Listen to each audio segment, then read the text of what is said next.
Bismillahirrahmanirrahim. Assalamualaikum warahmatullahi wabarakatuh. Hamdan wa syukran lillah, wassalatu wassalamu ala rasulillah wa ala alihi wa sahabatihi ajma'in, amma ba'd. Peserta yang budiman dimanapun Anda berada, semoga senantiasa rahmat Allah tercurah kepada kita semua. Di bulan Ramadan yang ke-5 ini, semoga amal ibadah kita terlaksana dengan baik dan semoga kita mendapatkan kesehatan dan limpahan keberkahan dari segala aktivitas ibadah kita oleh Allah Subhanahu wa taala. Berjumpa kembali dalam acara Assalamualaikum, yang kali ini kami mengangkat tema tentang nikmatnya ibadah salat. Hadirin yang insyaallah dirahmati Allah Subhanahu wa taala, di setiap bulan memiliki momentumnya masing-masing. Zulhijjah adalah momentum ibadah haji. Saat ini adalah momennya Al-Quran, bulan diturunkannya Al-Quran oleh Allah Subhanahu wa ta'ala, sehingga kita kenal dengan istilah Syahrul Quran. 2 bulan yang lalu adalah momentumnya ibadah salat. Orang-orang masyarakat kita beramai-ramai menjalankan suatu aktivitas, suatu kegiatan yang kita namai Isra dan Mi'raj, untuk mengenang dan mengembalikan momentum yang pernah terjadi, yang pernah dialami oleh Rasulullah SAW, tepatnya di bulan Rajab, di mana Rasulullah SAW mendapatkan hadiah dari Allah Subhanahu wa taala. Di saat Rasulullah sedang dirundung kesedihan yang mendalam, di saat Rasulullah ditinggal oleh sang istri, Rasulullah ditinggal oleh sang paman, sehingga kita kenal kala itu Amul Huzn, tahun yang Rasulullah benar-benar bersedih di dalamnya. Nah, karena kejadian ini, karena keadaan ini, akhirnya Rasulullah mendapatkan hadiah dari Allah Subhanahu wa taala. Beliau pun diajak untuk berjalan-jalan, diajak untuk bertamasya. Tapi ini tamasyanya tidak ke tempat-tempat hiburan. Tamasyanya bukan ke tempat rekreasi. Subhanallah. Ini kelas Nabi. Ini kelas Rasul. Beda kelas Muhammad sallallahu alaihi wasallam. Muhammad diajak oleh Allah Subhanahu wa taala berjalan-jalan ke langit ke-7, bahkan jauh lebih di atas tingkatannya dari langit yang ke-7. Kita kenal perjalanan itu dengan istilah Isra dan Mi'raj. Setelah Rasulullah sallallahu alaihi wasallam diajak oleh Jibril berjalan ke Masjidil Aqsa, melakukan perjalanan ke Masjidil Aqsa. Yang perjalanan ini bukan perjalanan yang biasa, bukan perjalanan yang ditempuh oleh manusia-manusia pada biasanya, ditempuh selama sebulan untuk tiba di Masjidil Aqsa. Kali ini Rasulullah SAW melakukan perjalanan yang luar biasa, tidak seperti manusia pada biasanya. Asra bi'abdihi lailam minal masjidil haram ilal masjidil aqsa, itu terjadi hanya semalam, yang mungkin sulit untuk diterima oleh nalar kita sendiri. Namun ini bukan suatu hal yang mustahil. Dalam ayat dikatakan asra bi'abdihi, subhanalladzi asra bi'abdihi, maha suci Allah yang telah memperjalankan hambanya. Ini Allah yang berkehendak, Allah yang memperjalankan hambanya, sehingga tolak ukur kita tentu bukan tolak ukur manusia. Ini Allah yang memperjalankan Muhammad untuk tiba di Masjidil Aqsa dalam waktu semalam. Itu bukan hal yang mustahil. Selanjutnya menempuh perjalanan Mi'raj ke Mustawa, ke tempat yang tertinggi yang telah ditentukan oleh Allah Subhanahu wa taala sebagai tempat pertemuannya dengan sang kekasih Muhammad sallallahu alaihi wasallam. Nah, dalam perjalanan ini kita ketahui bersama bahwa ternyata Rasulullah memperoleh hadiah yang luar biasa dari Allah Subhanahu wa taala. Ya, sebagaimana lumrahnya kita ketika meninggalkan kampung halaman, ketika kita bepergian jauh, biasanya pulang bawa oleh-oleh. Orang yang ditinggal biasanya berharap orang yang pergi jauh ini pulang membawa oleh-oleh. Pun demikian dengan Rasulullah sallallahu alaihi wasallam, setelah melewati perjalanan yang cukup jauh ini, sebelum beliau kembali ke tanah Mekah, subhanallah, Allah memberikan bingkisan, Allah memberikan hadiah kepada Muhammad yang diperuntukkan untuk umat Nabi Muhammad sallallahu alaihi wasallam.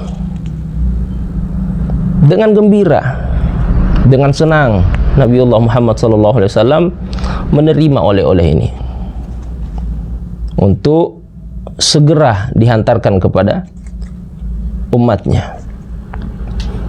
Namun ternyata dalam pemberian bingkisan ini Allah menitip pesan.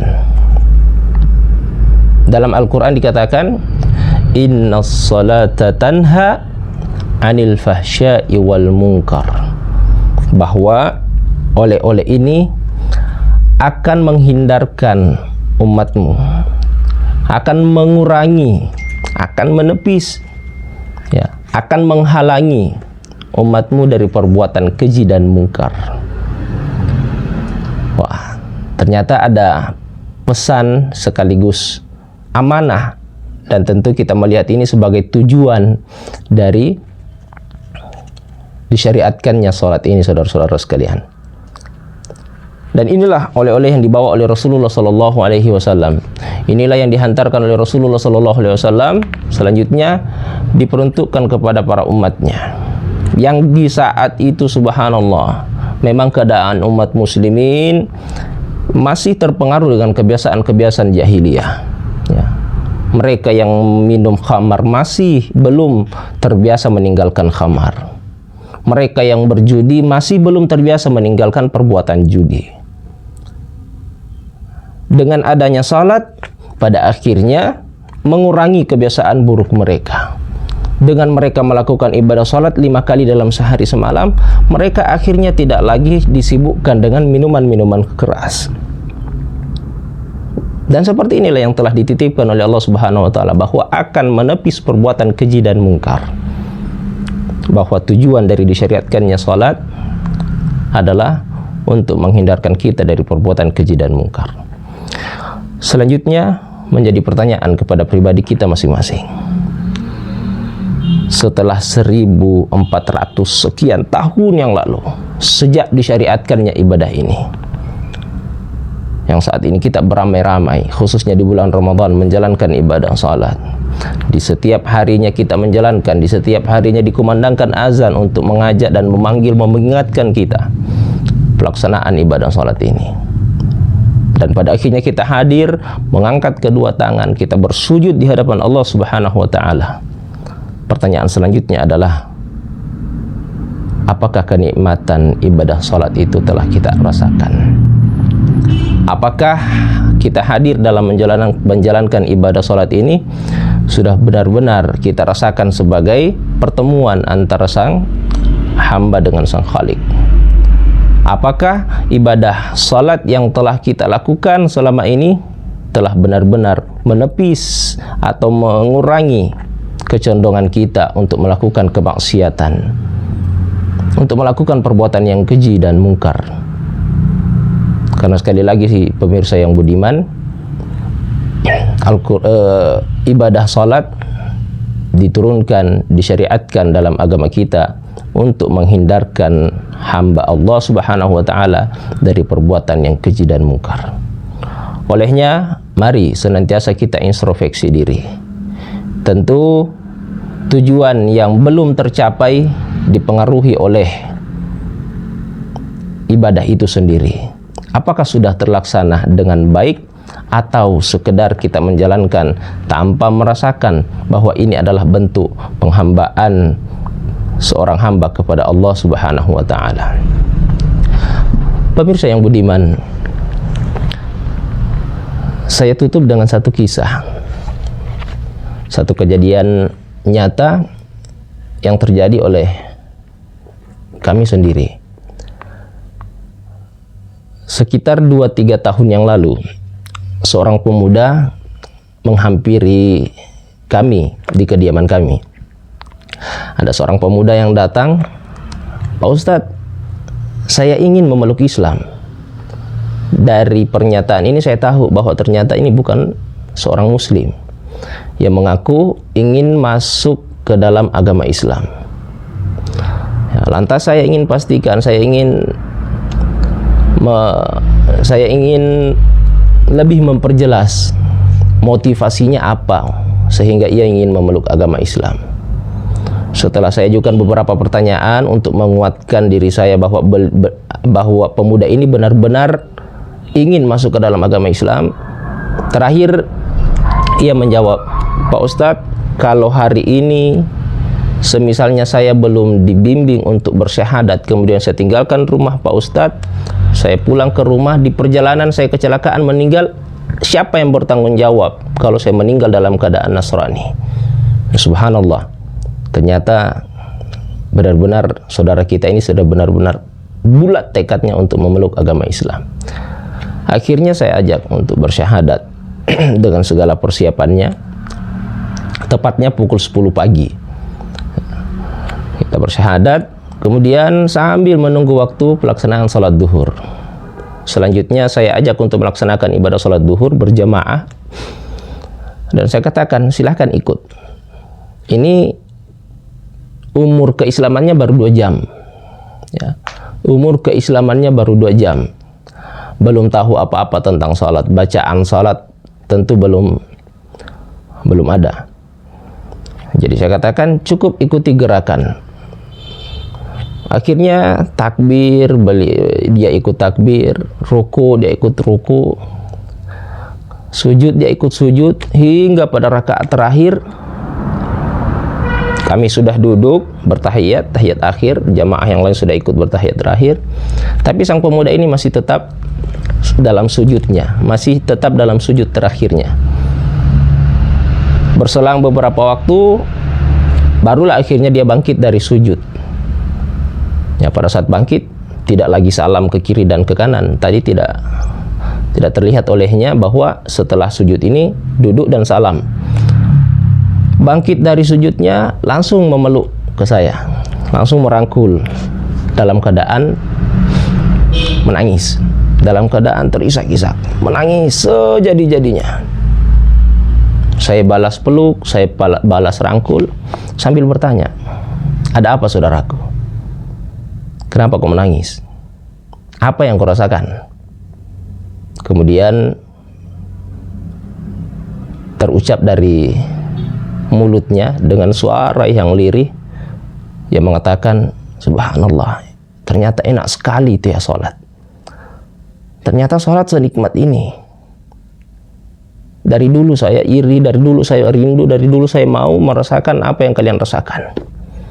Dari dulu saya melihat kalian bolak-balik dari rumah ke masjid setiap waktu melakukan sholat, ternyata senikmat ini ya.